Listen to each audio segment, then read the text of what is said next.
For you to survive a ChatGPT data leak, you need the following items. 1. A device capable of connecting to the internet.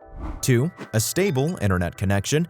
3. A history of interacting with the internet. By that, I don't mean your browsing history, although that has probably been scraped to train ChatGPT as well. Let's focus on your interactions with ChatGPT specifically, because those have been used to train chatbots for sure, and they can leak your precious data.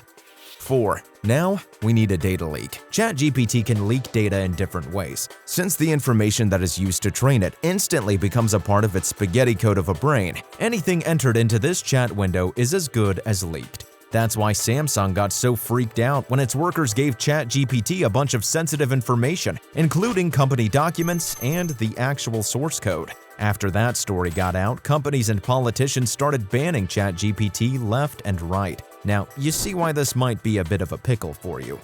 5. A way to remove your data from ChatGPT. So yeah, about that spaghetti brain, training AI is a difficult and fascinating process. When big AIs like ChatGPT learn, they don't store their knowledge in neat little drawers in a warehouse. They find patterns in the data, remember those, and reproduce whatever you want based on those patterns. And finding a particular bit of data from such a model is as easy as finding one particular candy a week after you ate it, digested it, and released whatever's left of it into the wild. Which is why OpenAI didn't scramble to scrub ChatGPT of the data that once belonged to Samsung, JP Morgan, Amazon, or any of the companies that may have leaked something this way. That data was already digested and not up for removal. That is, until OpenAI met GDPR. It's the EU's big privacy-obsessed brother. It protects every European by bombarding them with cookie pop-ups and then occasionally slapping big tech with billion-sized fines. It also says that every European has a right to delete their data from anywhere, anyhow, and anytime. And OpenAI had to comply with its demands or get kicked out of Europe.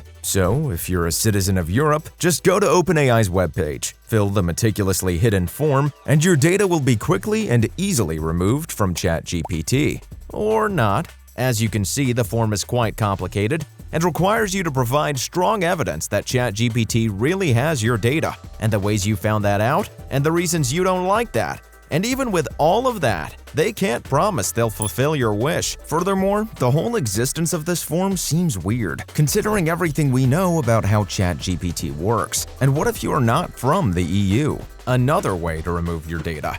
For example, OpenAI says that your conversations are going to be removed if you delete your account. Does it really work? Your guess is as good as ours. OpenAI does not provide any information if your data actually gets deleted from the system. So, that's not an effective solution either. A way to make OpenAI more transparent about its policies.